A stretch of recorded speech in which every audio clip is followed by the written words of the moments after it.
to Caribbean Bridges as we get an update on St. Vincent's latest crisis. Coming up, the science of volcanoes from a young Montserratian scientist, CARICOM's international appeal under the aegis of the United Nations, a politician who fled the safe ground will recount his story, plus lessons of patience from the Montserrat volcano experience.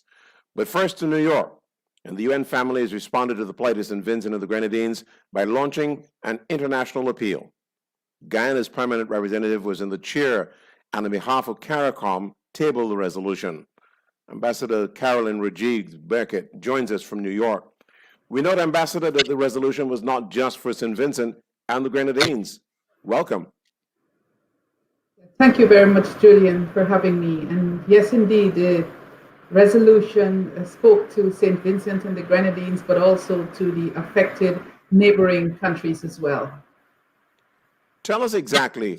I mean, we know that we've seen the very quick response of UN agencies within the region, but walk us through what happened at the UN. Well, we in the CARICOM family at the UN, as you know, we're 14 of us here. We felt that it was necessary to bring to the attention of the UN family the plight of St. Vincent and the Grenadines and the neighboring countries that were affected as a result of the volcanic eruptions, the explosive volcanic eruptions, I must say. This is where the world meets here in New York at the UN.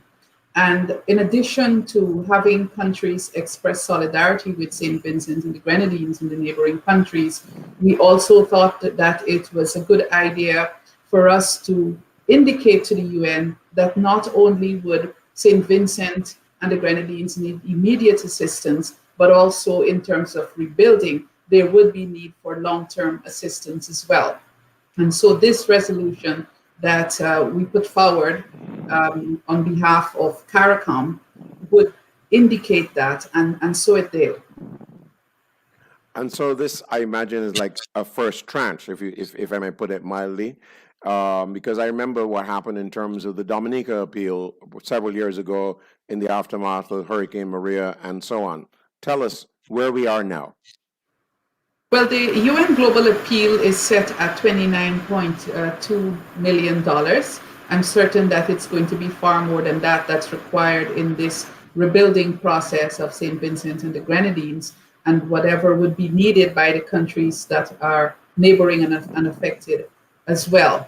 So I'm sure there's going to be a review of this. What the resolution did actually was not create the global appeal. That was already done, but it was more, I would say, a solidarity and support resolution asking countries to continue their support, those countries that have already supported or are continuing to support St. Vincent and the Grenadines to continue that support, and also the UN family as well, because the UN has played a critical role, as you rightly recognize. In fact, I'm advised that within 24 hours of the volcanic eruptions, that the UN resident coordinator was on the ground in St. Vincent and the Grenadines, and we are very pleased with that response and would like to see that sustained. Does it help that St. Vincent and the Grenadines is a member of the Security Council?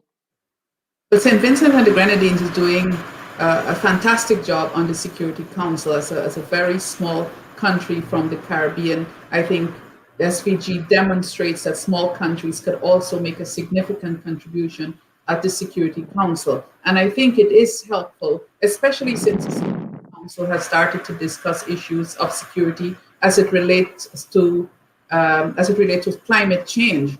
And there is no good time for a disaster, but this one could not have come at the worst time on the backdrop of a pandemic and just before a predicted heavy hurricane season. So in essence, the membership of our countries of the Caribbean community in the UN is useful. Yes, certainly it is very useful, and we have managed to, we successfully managed to have 174 countries, including our 14, of course, supporting this resolution. And I think that this signifies to, well, not just supporting, I would say, co-sponsoring the resolution. And I think this, I would say, signify that the other countries here, big and small at the UN, are listening to what we have to say from the Caribbean, specifically on the volcanic eruptions in St. Vincent and the Grenadines. Ambassador, you served as your country's permanent representative with the United Nations now for several years. Tell us about the job. Well, actually, not several years. I'm just here since last October. Okay. But I served in government before in my country. But here at the UN, I think it's a platform where we bring global issues for global solutions, but also when we have issues affecting our country, such as disasters, we're able to also bring that to the attention of the UN and fitting that within the wider framework of what we're speaking about here, issues that are engaging our attention. For example, as you know, for many years, the Caribbean and small island developing states in general have been calling for a multi-vulnerability index so that countries are not measured just on their GDP per capita when it comes to being able to access concessionary financing, for example. And so we were able to demonstrate in this resolution as well the vulnerabilities of small island developing states and why we need to make advancement with the multi-dimensional vulnerability index. Are the other states listening to you? Is there any action? Because, I mean, these are matters that have been aired for quite some time now. Do you get a sense that there's movement? Sometimes we get a sense that there's movement and sometimes we don't. But I think that this issue is gaining momentum. I'm an optimist, and so I hope that we will continue to see progress. But you might know, Julian, that the Commonwealth, for example, is working on a universal multi-vulnerability index. Some work has been done by DESA, UNDP, ECLAC, and we're looking to see a consolidation of all those efforts so that we could have this index and that the international financial institutions can recognize that and use that in the determination of how they classify our countries. Ambassador, thank you very much for joining us on Caribbean Bridges, and particularly I thank you for the work you're doing on behalf of the Caribbean community and specifically for St. Vincent and the Grenadines at this time. Thank you, Ambassador. Thank you very much, Julian, and allow me to just express my solidarity with the people of St. Vincent and the Grenadines and the neighboring countries.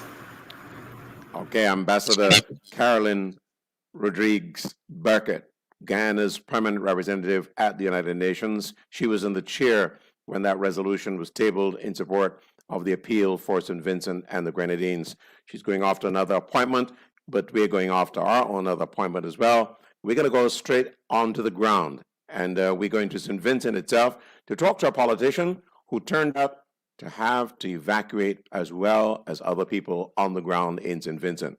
So let's talk to none other than a man whose nickname is Patel, but officially he is Roland Matthews. He's a politician of the opposition National Democratic Party, and he joins us from Kingstown, St. Vincent. Welcome, sir, and where exactly are you?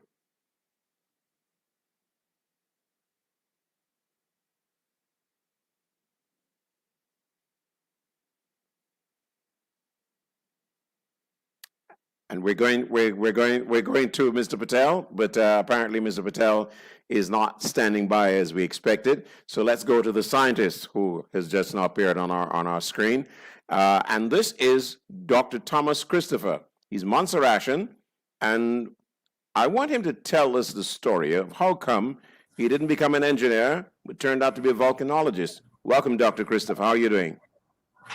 Good evening. Thank you for inviting me. I'm good. Fine, thanks. How come you're not an engineer but a volcanologist? What happened? I think an eruption happened. Basically, I think most people in Montserrat had no idea we actually had a volcano. Well, a volcano that could erupt like that.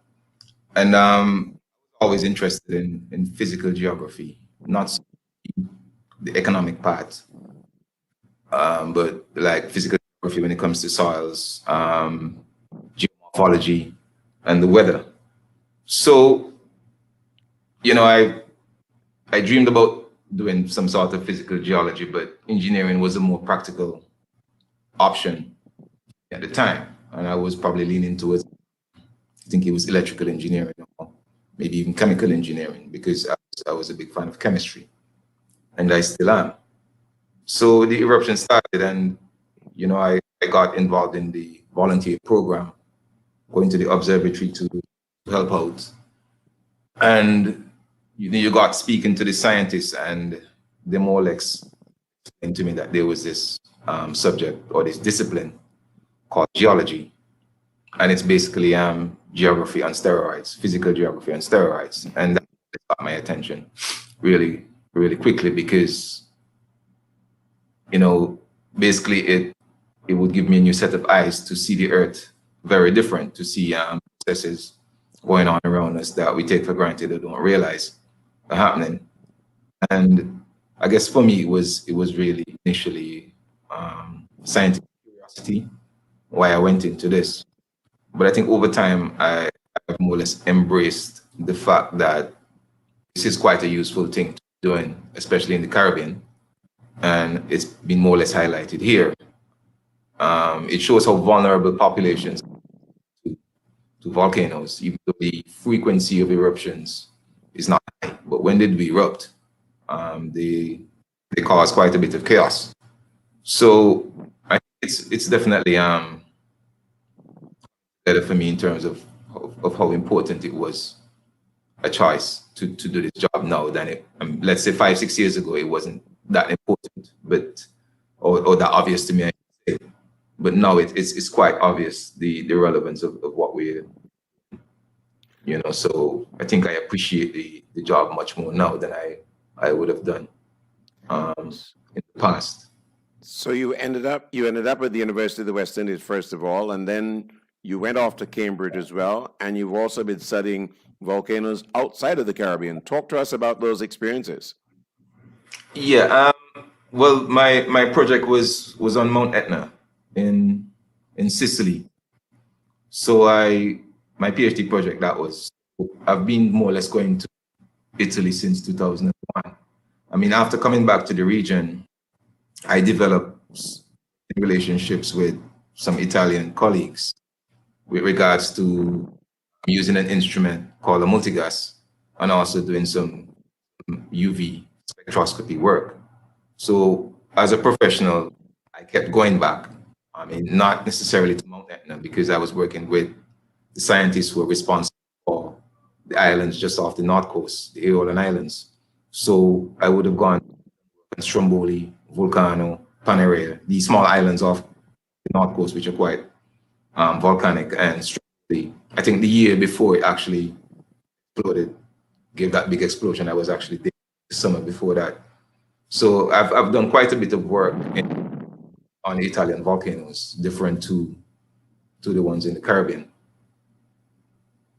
What would you say was the most important lesson you learned from the Mount Etna?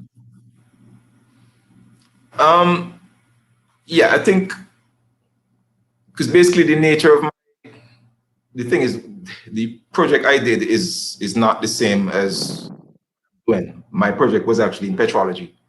So it was the chemistry of the rocks, the chemistry of the minerals, trying to figure out what was happening in the magma reservoir. And basically, I was dealing with two different eruptions happening at the same time.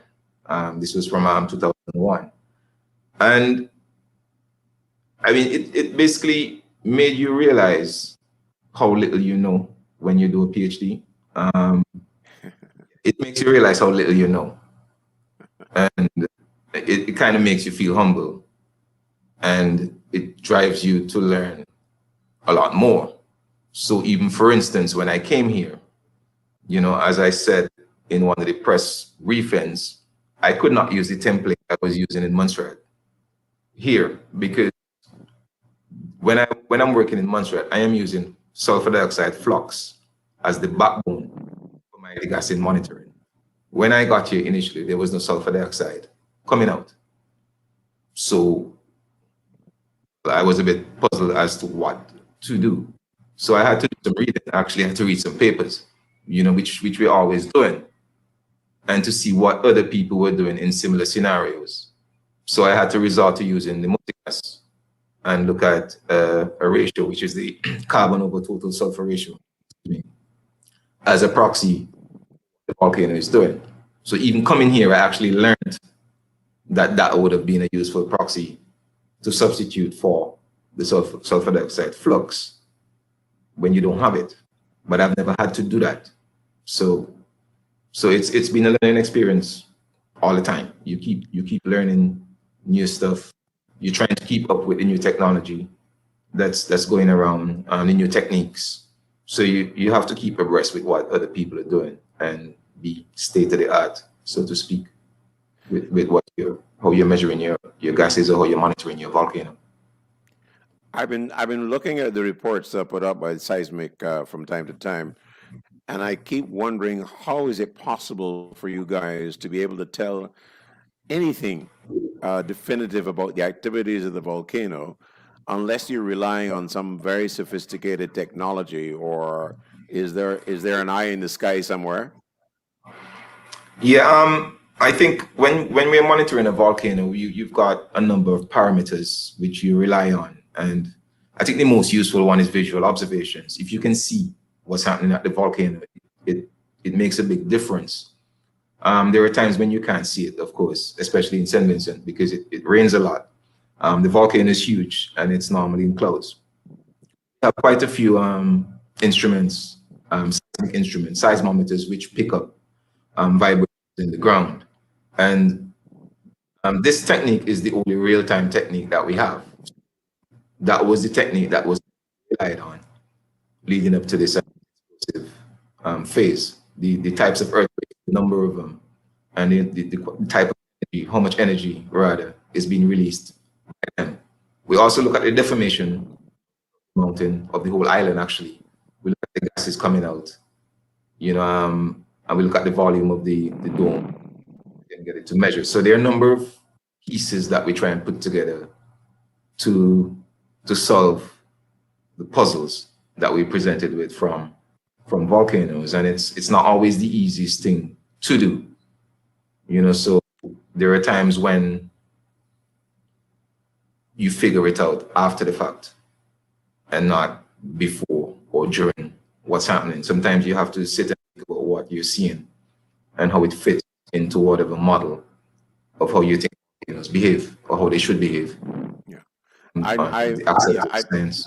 Yeah, I think we all have learned now the uncertainty and that even though you're a scientist, there's such an imprecise set of activities that you're relying on to keep tabs and to share with us.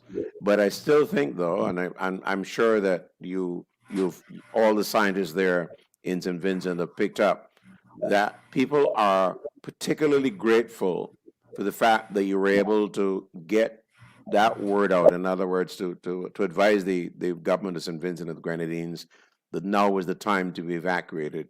And most importantly, there was no loss of life or injury in that evacuation. So that must give you some kind of, I don't know, pride, comfort. I don't know what's the word, but I hope you'll accept that for what it is. Yeah, I think the word for me is relief and not so much pride. I mean, maybe comfort as well that we got it to work, because I think basically how this works is you play the hand that you're given, and maybe 2 weeks before these explosions started, none of us could have guessed when they were going to start or how it was going to unfold either. But I think within last week leading up to those explosions, the volcano more or less showed its hand what was going to happen. And the scientists on the ground here, well, at the time it was just me, Richie, and Rod, which for some reason were probably the most tree experienced persons at that position at the time, who ended up being here when the explosion started.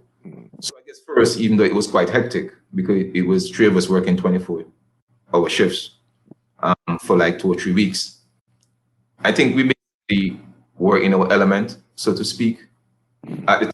So I think all of us knew what we needed to do. The 3 of us knew what we needed to do. And basically, we would have seen this sort of stuff before in Montserrat.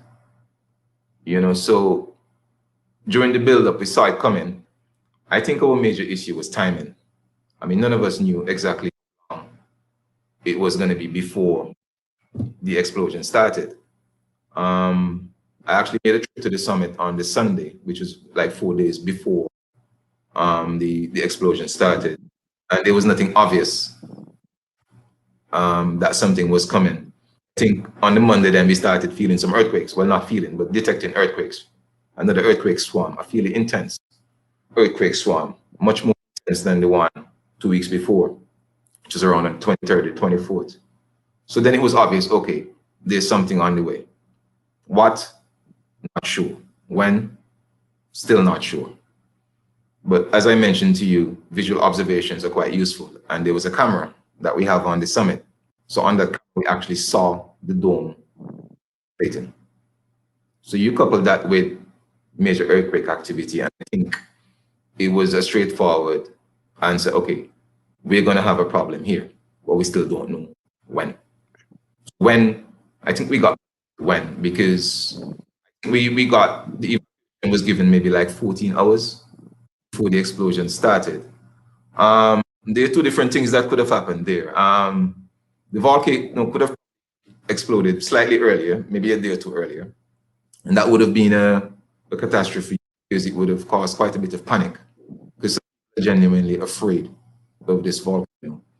But another thing I was really concerned about is that if we moved them, gave the order to evacuate, and it didn't explode right away, what would have been the reaction of the people?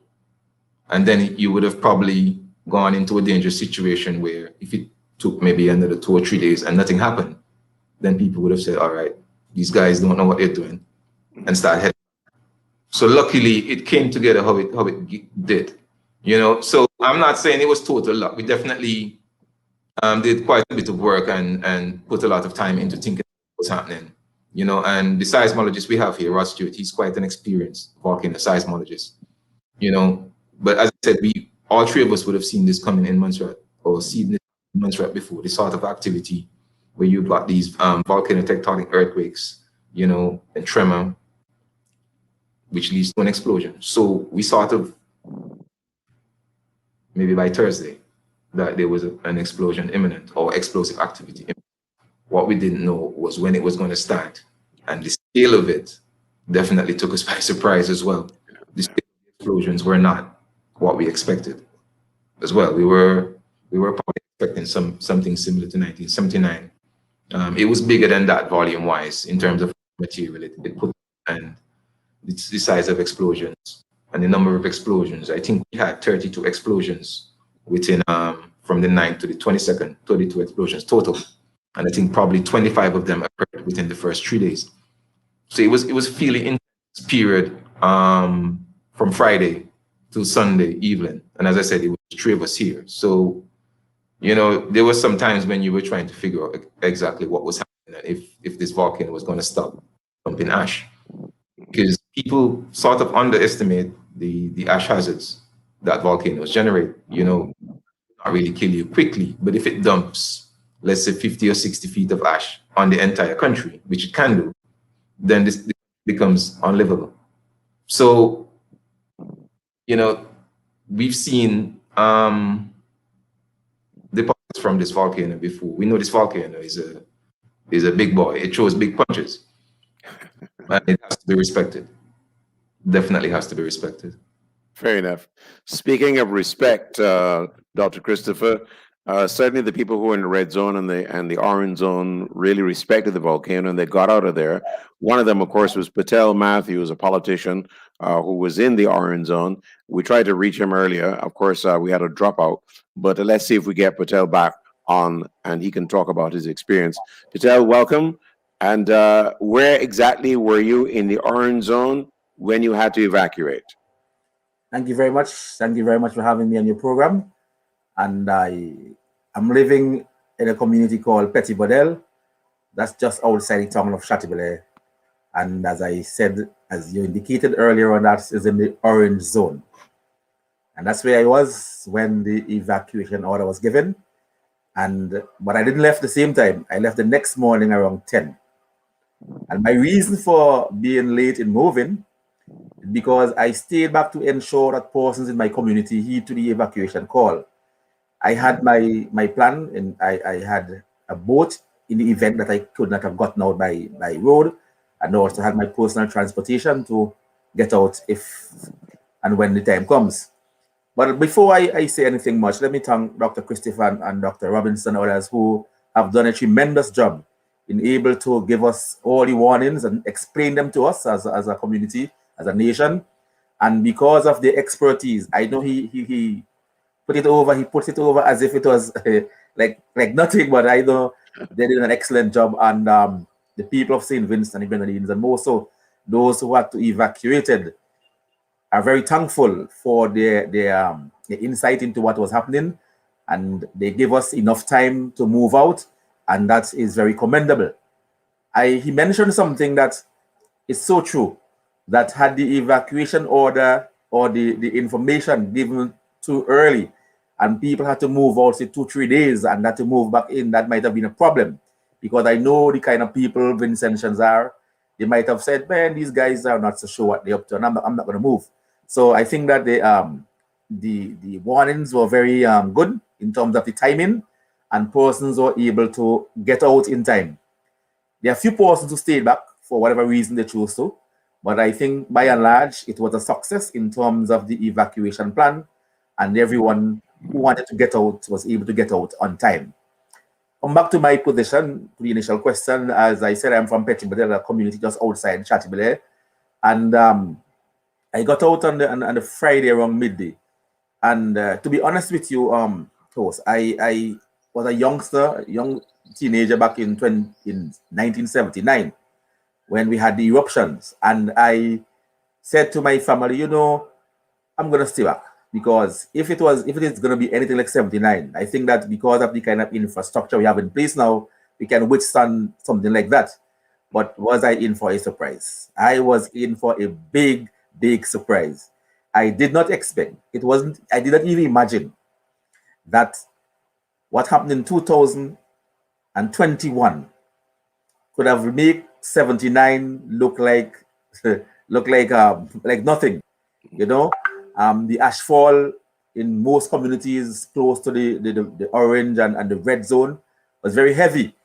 You know, and I know if people had stayed back through that, there would have been casualties. But as I said earlier on, the scientists were very good in their predictions, and as a result, people heed to the call. And even myself, who thought that I could withstand something like that, I just had to get out when the time comes.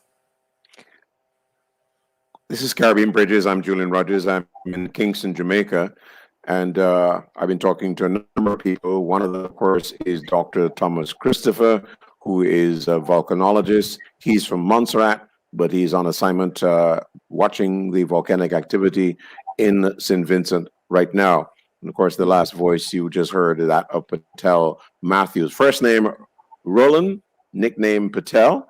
And he told me a great story of how he got that Patel name by playing cricket and being on the Indian side in the yard matches in his community. Patel, I wanted you to talk a little bit more, though, about the current situation. You're staying with family or friends, and other people are in shelters, etc. What's the latest? Yes, I am staying with family and friends, which is very fortunate for me. Most of the population that has been evacuated, they are staying with families. And let me give some numbers, like an example. Mm-hmm. I estimated over 15,000 thereabout people were left the red and the orange zones to go into the safer green zone. More than half of that, a little more than half of that, are staying with friends and families in private homes. And the other are staying by the government-operated shelters, whether it be in school, the churches, or community centers. On the ground at the moment, the government-operated shelters, their well-being, if I want to put it that way, is handled by NEMO, which is the National Emergency Management Organization. That organization looks after the welfare of individuals who are in the shelters. Persons in the private homes, with friends and family, majority of them fend for themselves. However, luckily, quite a number of NGOs are working very hard in the country, and they are looking out especially for people who are living in private homes and so on. I must say that it is very frustrating for some people. And those in the centers, because it is something they're not accustomed to, they are getting a bit frustrated too. They are complaining about issues, about things are not being done the way it should be done, especially meals and so on in a timely manner. I've been able to soothe some people by saying to them, listen, we are not in our homes and we must understand that we are in a very new situation and we have to comply. But some people are abiding, others, I said, are complaining. Now, in my opinion, I think that the whole thing, especially from the government perspective, from the evacuation, while we had the time to evacuate, but if we had a shorter window in terms of the timing for evacuation, it might have been chaotic. And my reason for saying that, I recall, for example, in my community, in my constituency, for example, we were told that that persons should gather at a point in our community. And there will be boats, ferries from the town of Chateaubelair, and there will also be transportation by bus for other areas to go into the safe zone. The day when the evacuation order was given, persons were stranded on the road and no vehicle came to pick them up. However, I went on social media and I tell people, listen, if you can get to Chateaubelair to one of the ferries, do that.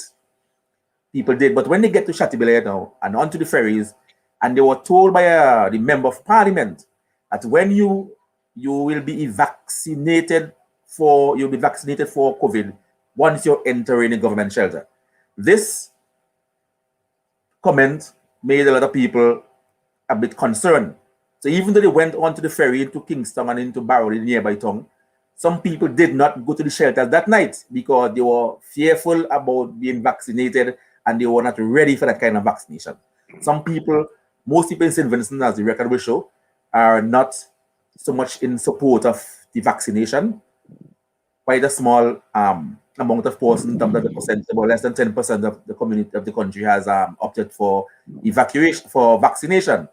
But most people are not in support of the vaccine, and as a result, doing that and making that comment along with the evacuation exercise, that posed a problem for some people, and it kind of put a jinx, as I would call it, in the whole evacuation plan, because persons were saying we are not going to be vaccinated if we are going to be accepted in any government shelters. Later, that idea was reversed and so persons were evacuated and so on. So, as I said earlier, there was some hiccup in the initial stage, and it's a good thing we had enough time in. And let me always thank the volcanologists who were excellent in that regard. And as a result, after maybe the next day into the weekend, people settling into their new homes in terms of community centers or schools or in private shelters. But getting to that point was a bit shaky. And in the end, at this moment, I can say while people are not 100% satisfied, but they are more satisfied than they were in the first weekend of the eruption. Fair enough, Patel. I think you gave us a good sense of the situation there. It's very important to get the feeling of people on the ground and the experiences, etc. And here's where I want to bring in Mike Jarvis. Now, his is a voice that many of you would have heard doing Caribbean, a BBC Caribbean news broadcast from London. Since that service is closed, Mike has been back home to Montserrat and in fact served as the head of the Government Information Service there.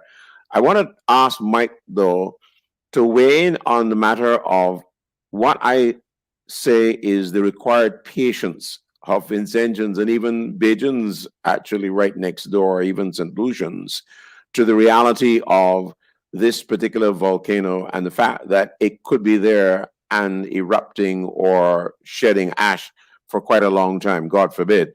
But Mike, let's deal with the patience, so to speak, of Montserratians. Welcome. Thanks a lot for having me, Julian. I was absolutely fascinated by the presentation, the discourse given by Dr. Christopher of Montserrat. And just looking at the volcano purely from a scientific perspective, I think underscores the sort of issues that the people of St. Vincent and the Grenadines, and to an extent their neighbors in Barbados and St. Lucia, but have to come to terms with, because at the moment we do not know how long this is likely to continue. You mentioned the word patience. In Montserrat, the word resilience. Mike, I'm sorry. I'm sorry to break into you. Very much like how we handle audio in the past. Your audio is not good at all. We can give you a chance to maybe relocate closer to your internet box and come back to you and see if that improves the situation.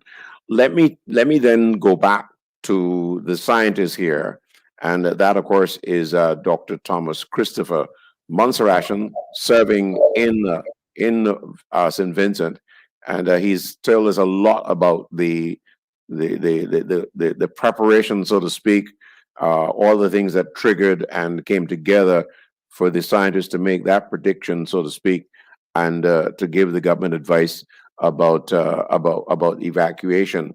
And of course, that saved many lives and injury as far as that's concerned. Let me come back to you though, Dr. Christopher. And I listened to you earlier, and I could only help but think that a lot of what you said may very well and should hopefully have an influence on a lot of young people who are looking for a career that is far different from that their mothers and fathers would wish that they would pick up. Am I correct here? Yeah, yeah, I think so. I think if my mother knew some of the things I was doing, she would not be too happy. It's a bit of a dangerous profession, what we do. But as I said, I think it's fairly useful what we do, because I think, you know, our main aim when we came here was to prevent casualties from this eruption. And I'm fairly certain that we've achieved that. We're not out of the woods yet by any means, but I think getting the red zone evacuated before the explosion started made a big difference to how this thing is going to unfold. You know, so, and I think, well, hopefully this eruption does for some youngsters in St. Vincent what it did for some young people in Montserrat, which is to get them interested in this sort of work. Because I mean, this volcano is going to be here for generations upon generations, you know, and at some point in time, a different generation will have to deal with an eruption from this volcano. And if you've got people from here, from other islands who are getting interested in this sort of work, then I think it's better for the region, because people from the region understand people from the region. So when you're here, it's not just a scientific expedition, there's also a humanitarian aspect to it. You need to understand the people that you're dealing with. You need to understand what their mindset is. You know, so I would have heard people saying, you know, I'm not going to leave the zone because, you know, I don't want to lose my animals.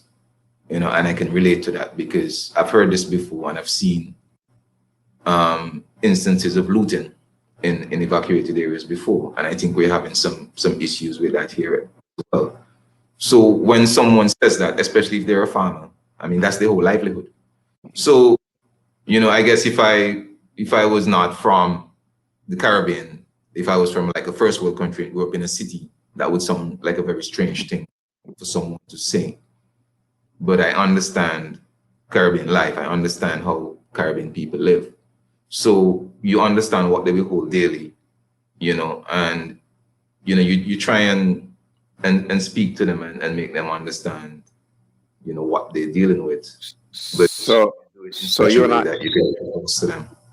So in essence, you're not surprised as well that a lot of people are opted to stay in St. Vincent rather than take up the offer to go to another Caribbean territory. No, I'm not surprised. I mean, St. Vincent is a larger island than Montserrat, and I think one of the big differences between the two situations is that their capital is still intact. We lost our capital. So that changed everything for us. Kingston rather, is still away from the volcano. So it's not going to be impacted heavily like Plymouth is. So the central nervous system, for want of a better term, is still intact.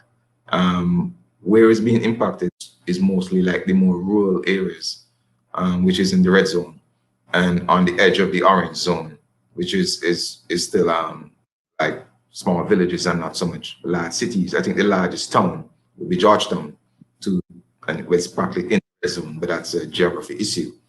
But apart from that, more major towns are actually in the orange or green or yellow in most cases. Patel, let me bring Patel back in here because I want to ask you to follow up on what Dr. Christopher is talking about in relation to the geography of the area that is safe, and because he's right, you have a lot more country to deal with and available to you than they did in Montserrat. Oh yes, yes. In our situation here in St Vincent, because that as the professor said a while ago, Dr. Christopher, most of the red and orange zones are rural St Vincent, and the center of operation Kingston is very much intact, still a hustle and bustling city, whereas the suburbs, in terms of North Windward and North Leo, that's where I'm from, that area, which is the northern, the northeast, and the northwesterly area of the country, those are the areas that have been severely affected by the volcanic ash. Most people, as I said, have accepted living in these areas as part of their life. They have spent generations upon generations living in these parts. Some people might be thinking, oh, a volcano has erupted and the damage is caused in terms of the ashfall, homes or destroyed, we may have to move out. But the majority of people are hoping for the day when the green light will be given for them to go back home, because that's where they did the farming, the fishing, and you name it, small businesses. People made the investment in building their homes, raising their children. So they are committed still to be part of the areas of the red and the orange zone. This is part of our livelihood. I personally have said that I am yearning to go back home. I'm yearning to go back whenever it is possible to clean up and start all over again. Our people, I must emphasize, the people in these areas are very hard-working, resilient people, and successive generations from 1902, 1979, and now have demonstrated that, okay, we are living with a volcano, and if every generation our lives are affected, we just have to, buckle up and start again. And most of the people are willing to do that. They're willing and ready to do that. Dr. Christopher mentioned a while ago that one of the elements that has raised its eager head in the community is that of stealing and looting and vandalizing people's property to get inside, to take what they have. Quite a number of the shops in the orange and in the red zone have been broken into, where all their stuff has been taken out, mostly food stuff and other shop goodies, as shops thing. You have people, animals are being stolen and so on and so forth. I mean, this is not a good sign, and people are complaining. I must say, this is I believe reflects a minority of people who would do that. And interestingly, this is what is pushing people to get back to their homes, even though it is still dangerous to do so. But people have their life's worth. They have their way they live by, whether it's by the animal or by the farm, and they just want this thing to be over and done with whenever the green light is issued, to get back into those areas and start life over again, even though they have to put their shoulder to the wheel to clean up the mess and get back to. Patel, I have to ask you though. The question is really: is it realistic to consider a return to those areas within any reasonable time? And on top of that, I'm reminded of what happened to a number of people. Nearly 20 people, 19 people lost their lives in Montserrat. not heeding the word of and warning of the authorities and going back to secure their animals? Okay, now that is a very good question, very good question. And as Dr. Christopher could allude to this fact, the red zone that comprises the town of Chateaubelair, Fituse, and Richmond area. Now, we are not so in any immediate part of any of the major valleys that where we could have a pyroclastic flow. Okay, our problem, I believe, in terms of the orange and most inhabited parts of the red zone has to do with ashfall, the heavy ashfall that is prevalent in those areas whenever there is an eruption. I am from the village of Petit Bordel, and I am in the orange zone. Initially, the order of evacuation was given to the red zone, but we have to move because we are so close in proximity in terms of ashfall. Now, in terms of a time frame, to be honest with you, I will not have a time in which to get back. We have to be sure that the volcano has settled down and there is no immediate threat. We have to be certain of that. To the point I was making, in terms of while people are eager to get back, but they are doing so on the advice of the science. And the reason why some people are breaking the law and going back now, it is because of protection of their properties and whatnot. That might not be a wise thing to do, but that is the nature of our people. That's their living, and they are saying if the thieves could go in and take our stuff, maybe we should be given some time to go in, bring out our animals as well. But as I said, it's a risk that they're taking, but living away from your home where you have lived for all your lives, to be in, like in my case, to be in somebody else's house, it is not the most comfortable thing, but it's something that we have to live by. In areas such as North Windward, it's the other side of the country where in Owia, Sandy Bay, and those places, it seems as if those areas have been more hard hit than on the northwestern side. And going back there to live might be something else, because we have seen firsthand where the devastation in those areas have been huge. People's roofs have fallen in. On the other side of the country where I live, that is not so much of a problem.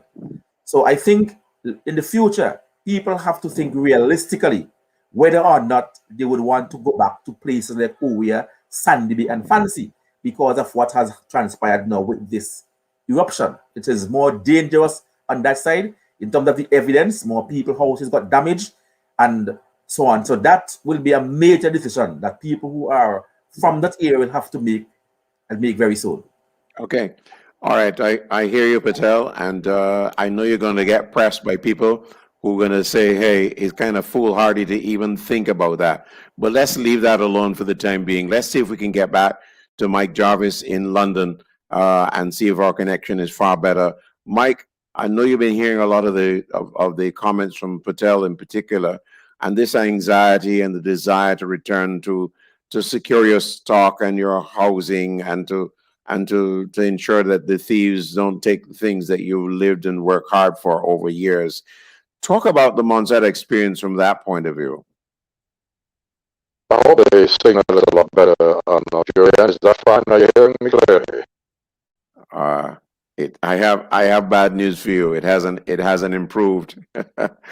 I'm actually right next to the router, and it's amazing that it was working fine before we actually came on air. So yeah, it's not. It is. Mike, I'm sorry, it hasn't improved at all. So there we are. So we really have to have Mike back another time, ensuring that he's got a great connection and give him a chance to talk about the Montserrat experience, which is such a pity.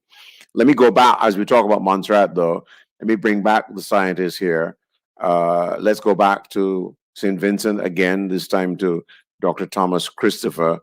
He is a young Montserratian among many of them who changed their whole focus in terms of the career direction, impacted by what happened in Montserrat in 1995. And he was there, and he's also been in St. Vincent over this period of time, working with the distinguished Professor Robertson of Vinci. It must be good to have a Vincentian leading this team at this time, Dr. Christopher. Yeah. In actual fact, he left yesterday, so he's leading the team. But I think it was good that he was here when the explosions were ongoing, because this is the volcano he actually did his PhD on. So he would have known or have a better idea of what was happening than anyone else, as I sort of said. And I think the country, I mean, they're quite proud of Richie and what he's doing, you know, and I think he's been embraced quite well by the population and by the region as well. So I think there's some sense of pride from the Vincentian community that Richie is here, well, was here leading the charge, especially during the explosive phase. I want to ask you though to zero in on a critical thing here. Now, here we are. We've got the University of West Indies, you know, operating this seismic research unit, etc. And I know that one of the reactions in some parts is that we in the Caribbean tend to be reactive. In other words, we will only like put our shoulders to the wheel and put all our money behind a particular thing, even, you know, only when there's a disaster.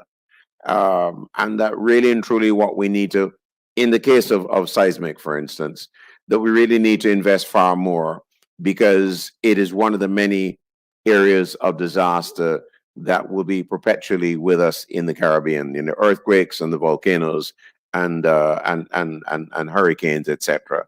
How do you feel about that? Yeah, I think it's a common. It has been a common thing in the past. I guess most people don't understand how seismic works, but seismic relies on funding from the governments of the English-speaking countries to operate. And, you know, I'm going to echo what Dr. Joseph, our director, has been saying for the past couple of weeks, and so has Richie. You know, some of these governments have not been pulling their weight in terms of the funding that they should be giving us. So there are times when we're more or less running on fumes. And you're quite correct. You know, it's more of a reactive thing than a proactive thing. But I guess the issue is because of the infrequency of these volcanic eruptions or large earthquakes, then they tend to get pushed on the back burner or even ignored by some politicians. And it's only when then there's a problem, then they start giving us the attention that we deserve. Because I could tell you, Montserrat was not paying up until that volcano started to erupt. They weren't paying their dues. Because after the volcano started, then they started to scramble to get right with SRC. And that is a very common thing that keeps happening in the region. I don't think St. Vincent had that problem because Richie is from St. Vincent. So I guess he had a good relationship with Ralph. So he would normally remind them that they need to do that. You know, but quite a few governments weren't doing it. You know, and it's something that needs to be addressed, because this eruption highlights why it's necessary for us to exist. It highlights why we need funding. You know, the equipment is expensive. We need funding for travel, for staff to go and install instrumentation, to do field work, you know. So hopefully there's a bit more attention paid to our existence and the existence of geohazards in the region. And there's an effort made by the governments to mitigate for these hazards.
Here we are one more time. For some reason or other, we've lost all the connections with our guests wherever they are. But we got Professor back. This is a well. Let's not wait too much on it. But I know that that Dr. Christopher was talking a great deal about the pride that that Vincey's had for the role of Richie Robertson, who he says has gone back to Trinidad, taking Yes, a great break. I suspect. Yeah, That's very, I very think important. he rotates back in August, I think. Okay, so who leads the team now? I think Roderick Stewart is the team lead until he leaves on the 7th. Okay, good. All right, so we just got a couple of minutes left here, and I just want to ask Patel one question. When they started to talk about evacuation from St. Vincent, I immediately thought of the very efficient ferry services you have going up and down the Grenadines, and saying, if I was a Vincentian and I had to leave to be evacuated from St. Vincent, my first choice would be to go to the Grenadines. Well, to be honest with you, quite a number of persons have taken that option. They have relatives and friends in the Grenadines, and for example, in my community, we have a connection with Union Island, and a lot of people went to Union Island. They came from Chateaubriand the nights of the evacuation order, and into Kingston, and the next day they head to the Grenadines. Some went to Beckway, and some went further south to Canoa on Union Island. But as I said, it depends on where you have your relatives, where you have friends, where you have that connection, and a lot of persons they take up that offer. All right. Option. Good. All right, Patel, so you get the last word there, and I'm going to give the scientist the last word. And the question is here, I don't know if it's a question, but a comment. How long? Can we ever ask the question, how long? We don't have an answer for that. We don't know. We have to keep monitoring. Just as this volcano could lay quiet for years between eruptions, it could rest a bit within an eruption as well. Things have definitely quieted down a bit, but I don't think we are in a position yet to be able to say that the eruption has stopped. So how long we can't say. Sorry. All right, fair enough. Montserrat's Pride, Dr. Thomas Christopher, serving not just at the Montserrat Volcano Observatory, but certainly on assignment in St. Vincent. And Mr. Patel Matthews, a politician, but a man, they say, is the salt of the earth, giving us a good sense of what's happening on the ground. Our apologies for Mike Jarvis, who's had real internet problems out of London, but also our special thanks to the Guyana Permanent Representative to the United Nations, Ambassador Carolyn Rodriguez Burkett, who joined us first to tell us more about the workings of the UN Special Appeal for St. Vincent and the Grenadines and neighboring states. I'm Julian Rogers in Kingston, Jamaica. Please stay with us, and remember, St. Vincent needs you now more than ever.